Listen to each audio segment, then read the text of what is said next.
Alright, what is up, boys and girls? It's your boy, fucking Tyrannosaurus Recto. Today on this episode of the darndest things that duelists say. We need to get matching shirts one day. You're Barney and I'm Blue Robbie. We're perfect. Barney! I love you, you love me. We're gonna talk about the secondary market. That's all I got. I was actually hoping you were gonna rhyme that because I couldn't think of any. Dude, did. I'm fucking Dr. Seuss, alright? I'm like hibbity flippity dibbity doo. That's all I got. Sorry. So on today's topic, we're gonna talk about the secondary market and our descent into madness. Oh man, I can't wait for this discussion. So first off, I just want to point out here that everything we say in this video is going to be our opinions and our opinions only. So if you think one of us is fucking a retard, voice it in the comments section because we'll read it then. Oh, this is going to be a fun comment section, I imagine. You goddamn fucking assholes, what the fuck do you mean? That's not how it works. So, alright, so start us off on the secondary. Okay, so where do you want to start with? I just wanted to talk about, like, cards are only worth what you're willing to pay for them in the grand scheme of things. Sure, Konami makes secret rares, but Konami, there's this misconception in the community that often I think is miscued, because Konami doesn't sell cards outside of product. When you crack product, you pull the cards. It would be a different story if Konami had a website. Konami's listing secret rares for a certain value, because then those cards would be that value. But most of the stores are the ones that are setting the secondary market value, and yet most people are bitching that it's Konami's fault. Like, what am I missing here? I mean, sure, Ideal puts card up for pre-order for, what's a good example here? Like sneak peek when usually like sneak peek they'll put the secrets up for like 35 to 40, and that's like pre-order for like no matter what the secret is. It could be like a bad secret, and usually they'll put it up for that much just because of the rarity of the card. Yeah, but exactly. Then when the set gets released, it immediately tanks because that's just what happens. Most of the time it's just the card is awful, and then it just immediately drops in price. But the good cards either are at that price or are like twice that, i.e. Zodiac Barrage. Well, here's an interesting thing to note, though.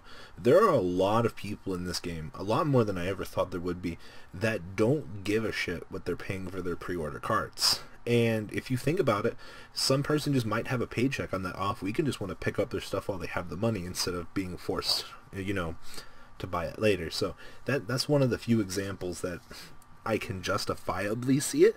But yeah. You know what your budget is in this game. Right. You know what you want to spend on a card, and money is not really much of an objective, I'm sure, to me or you in terms of competitive play. If we want something, we'll pick it up. Yeah.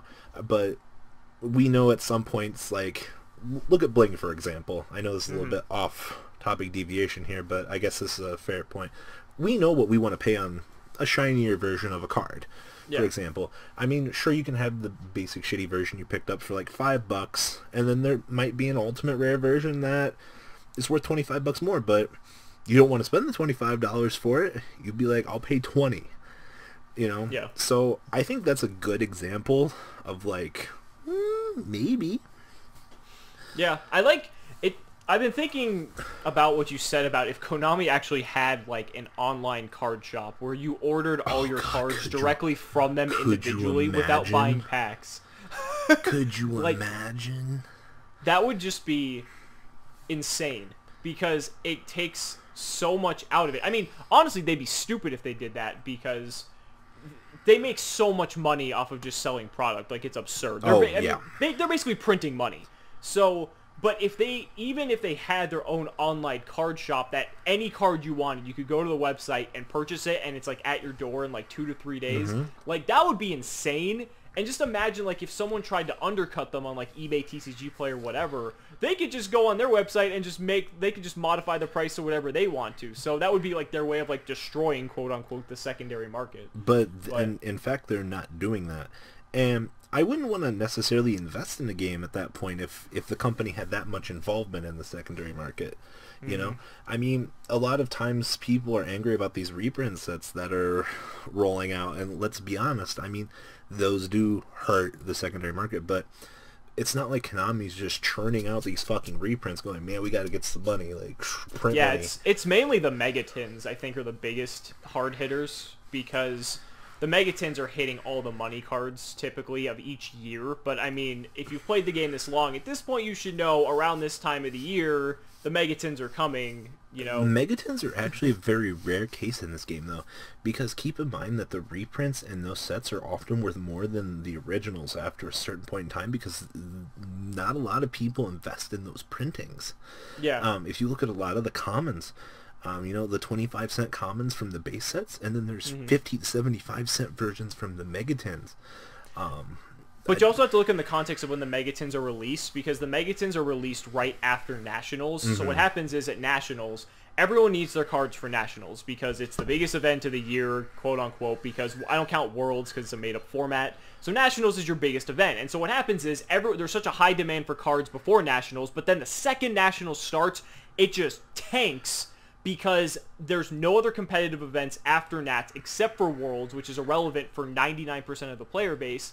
And on top of that, the Megatins are going to come out a month later. So everything just immediately tanks after the biggest event, where there's some of the highest demand for cards.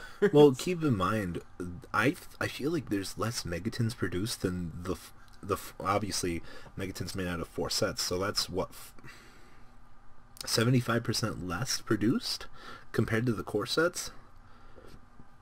See where I'm going with my math here. All right, so there's 4 core sets. You release 100,000 units of each of those. Megatins rolls out. It's comprised of those 4 sets. What, 50 cards from each, and that's assuming they're putting them all in there. For monolith. But let's be real. If you produce only 100,000 units of the reprints, then there's significantly less of the reprint set, or what's combined from those 4 sets in the reprint set, because all those other cards are taking up those slots. Yeah, I mean, I think what happens is, at first, it's almost like because of the panic, what happens is there becomes a surplus of the amount of supply that's out there. You're definitely exactly right, but as soon as as soon as people realize what actually happens, so what happens is, like, let's take Solemn Strike for as an example. So, like, Solemn Strike is like a $30 card, and then what happens is, like, around this time, people will panic and, like, start panic selling because they know it's not going to be worth that much, you know, in a month or two. So then it might drop to like 25 or even 20, but then people realize that Solemn Strikes is still a really fucking good card, and it's still at 3, and it's unscathed by the ban list. So then it creeps back up to its price, and even though there's more copies of it, essentially we just achieve equilibrium again in you know, business speak. This brings up a really good point, though, that if you want something, just to prove how much of an impact Konami has on the secondary market, XD, you should be picking up your cards week 1 of any set release. I cannot stress this enough. I know Simo just agreed with me.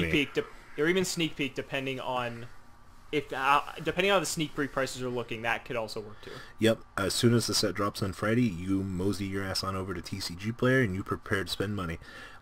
Look at the fucking Dark Lords. Ixchel was what, $20, and then $35 Monday morning.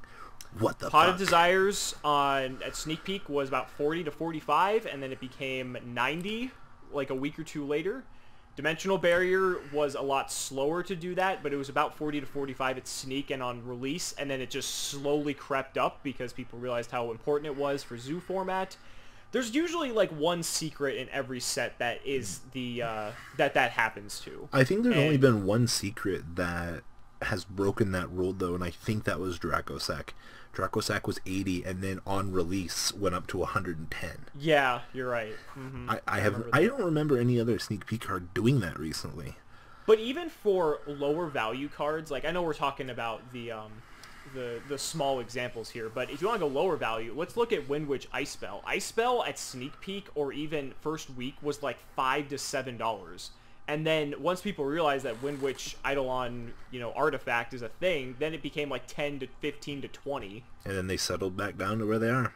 Exactly. So, I mean, it's secondary market 101. Once again, though, but back to the topic at hand here, Konami doesn't have anything to do with this. No, exactly. No. It's all created by the supply and demand of the player base. Konami just sits back and counts the money that they collected from their distributors, from all the free money that they just printed. Yep. And they pretty much are up in the top row of the Coliseum watching all of us peasants fight and create you know, fixated secondary costs for cards and artificially create demand for a card because we need to play this game, and then just blow it all out of proportion. This brings up a very interesting point, though. So there are people in this community that do buyouts. Mm-hmm. Konami doesn't pay these people to do these buyouts. Nope. Okay, but someone, I think this is a good time to bring this up, though, because someone in the comment section will make the comment, well, what about the people that are buying cards and forcing them to raise? They're just trying to make money, man. It happens all the fucking time in Magic. And you know, and in the Vanguard community, like, even people whine and bitch about it there, but, like, wouldn't you be happy that your cards are selling, that your cards are gaining value? Like, I know I am. Yep.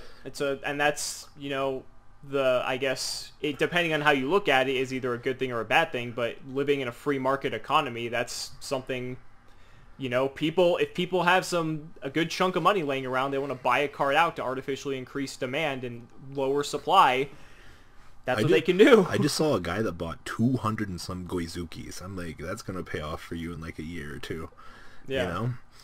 But there's people like this. I think people don't realize that there's people like this everywhere. So there's person A buying 200 plus Gozukis. There's person B buying 500, you know, Droll and Lockbirds. There's person C buying 6,000 Effect Veilers. Like, there's so many people doing this at once, but then what ends up happening is sometimes you might have multiple people buying out the same card, and that causes it to just, like, immediately go. And then that will just, like, and then you have, what's good, YouTube? Oh, my God. But the point I'm getting at is, sometimes these buyers overlap and don't even realize that they're doing it, or sometimes they work together to buy out a much larger quantity of maybe a more expensive card, and then that will just make it immediately shoot up, especially if it's a secret rare that only has like one printing. Well, MX Saber Invoker. You know, this also holds true to Bling. If you look at all of the most recent buyouts for Ultimate Rares from older sets, not even OTS, like Astral, I think Spellbooks finally got bought out. For powers, magical merchants for goat control. I was gonna say, look at Goat. Goat's the perfect example right now. Yep. Everything in Goat is just getting shot through the roof because people are just entirely just wrecking the supply, and then they're like, oh hey, I can, you know, take this $60, you know, DR04 Exarian and sell it for $140 now. I mean, and Konami even really listened to some of our demands. You know, like, they reprinted DD Warrior Lady, Tsukiyomi, Magician of Faith, you know, to make those cards more accessible to the player base. So, for their GOAT decks. So, I don't, that was kind of like the invisible hand from Konami, like, trying to touch the secondary market a little bit. Mm-hmm. Obviously, Konami, the misconception here, it's just that, though. Like, if anything, Konami helped the secondary market.